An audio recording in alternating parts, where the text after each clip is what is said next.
আমার এই ভিডিওটা সম্পূর্ণ হচ্ছে একটা আইডিয়া দেওয়ার জন্য, যারা আসলে মনে করেন যে কোন একটা দেশে ঘুরতে যাবেন, সেটা যে কোনো দেশই হতে পারে ঘোরার জন্য। আমি মনে করি ঘোরার জন্য যে কোনো দেশই পারফেক্ট, যদি ওই দেশে ট্যুরিস্ট ফ্যাসিলিটিস গুলো ভালো থাকে। যারা ট্যুর করতে চান তাদের ফ্যাসিলিটিস ভালো থাকে, আপনি যে কোনো দেশেই ট্যুর করতে পারেন।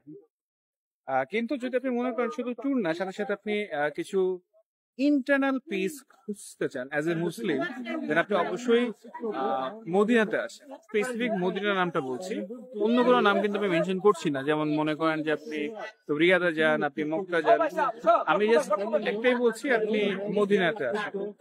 কারণটা হলো, আপনি যখন মদিনাতে আসবেন এবং স্পেশালি ফজরের পর যদি ফজরের নামাজ পড়তে পারেন, অথবা এশার পর আপনি মসজিদ নববীতে যদি বসেন, আপনি ফিল করবেন যে একটা অন্যরকম প্রশান্তি কাজ করছে। এবং এই প্রশান্তিটা আসলে যিনি ফিল করেন তিনি বুঝতে পারেন। এটা অন্য কাউকে বলা সম্ভব না, বা কোনো শব্দ দিয়ে এক্সপ্লেন করা সম্ভব না। এটা তখনই সম্ভব যখন আসলে আপনি এই জিনিসটা এক্সপিরিয়েন্স করবেন। কিছু কিছু ফিলিংস থাকে না, যেটাকে আসলে কোনোভাবে বলা যায় না, সেটা আপনি আসলে করতে পারেন যদি এখানে আসতে পারেন।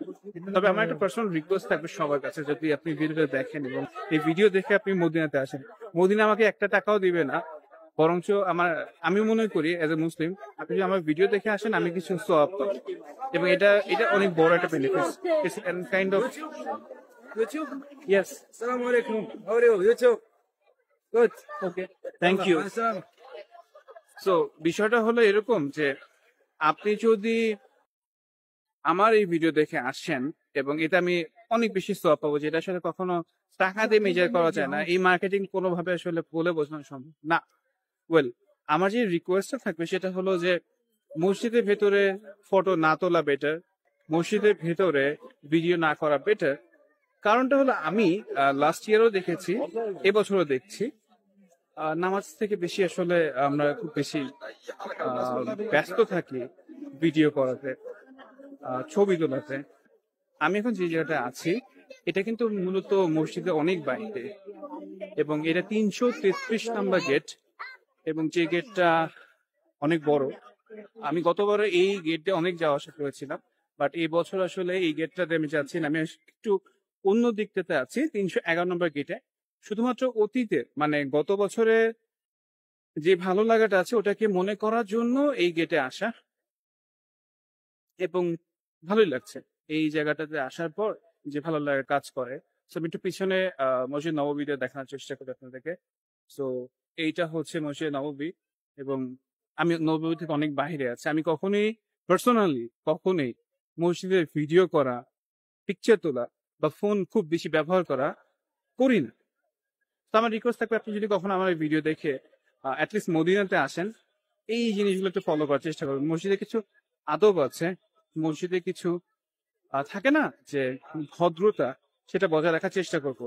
আমরা ইদানিং, আমার কাছে মনে হয় আমরা মুসলিমরা নামাজ পড়ার থেকে বেশি নামাজ শো অফ করাতে খুব ব্যস্ত থাকি, কিংবা ইসলামিক রিচুয়ালস মেনটেন করা থেকেও বেশি সেটাকে শো অফ করাতে খুব ব্যস্ত থাকি। তো আপনার কাছে এখন মনে হতে পারে যে আকাশ ভাই, আপনি নিজেই তো মসজিদ নববীতে আসার জন্য দাওয়াত দিচ্ছেন ভিডিও থ্রুতে, এটা কি হিপোক্রেসি না? আমি বলবো যে না, এটা হিপোক্রেসি না।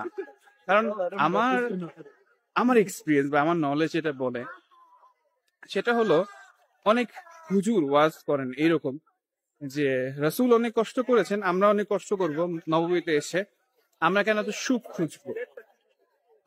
খুবই যৌক্তিক কথা এবং খুবই সেন্টিমেন্টাল একটা কথা, যে রাসূল তো আসলে অনেক কষ্ট করেছেন, তার কষ্ট আপনি কখনো মেজার করে পারবেন না কতটা কষ্ট তিনি করেছেন। এখন এটাও কিন্তু সত্য, আপনার যদি প্লেনে করে চলাফেরার সামর্থ্য থাকে, আপনি কি তাহলে জাহাজে করে আসবেন? রাসূল তো মোবাইল ইউজ করেননি, আপনি কি মোবাইল ইউজ করছেন না? রাসূল তো কখনোই অনলাইনে টিকিট বুক করেননি, আপনি কি করছেন না? সো দাওয়াত যদি দিতে চান দিতে পারেন, কিন্তু শো অফ করা ঠিক না, যে আমি এখন নামাজ পড়ছি, আমি এখন এটা করছি। আমি এই জিনিসটাকে অ্যাভয়েড করতে বলছি, আর কিছুই বলছি না। সো আপনি যদি রিলিজিয়াস পয়েন্ট অফ ভিউ থেকে বা স্পিরিচুয়ালি যদি চান যে একটু পিস, একটু ইনার পিস খুঁজতে চান, দেন অবভিয়াসলি আপনি নববীতে আসেন। ফজরের পরে জান্নাতুল বাকিতে যেতে পারেন, অথবা ফজরের পর জাস্ট চুপচাপ বসে থাকেন, সূর্য ওঠা আগ পর্যন্ত বসে থাকেন, চাইলে ইশরাকের নামাজও পড়তে পারেন, নাও পড়তে পারেন, ইটস আপ টু ইউ।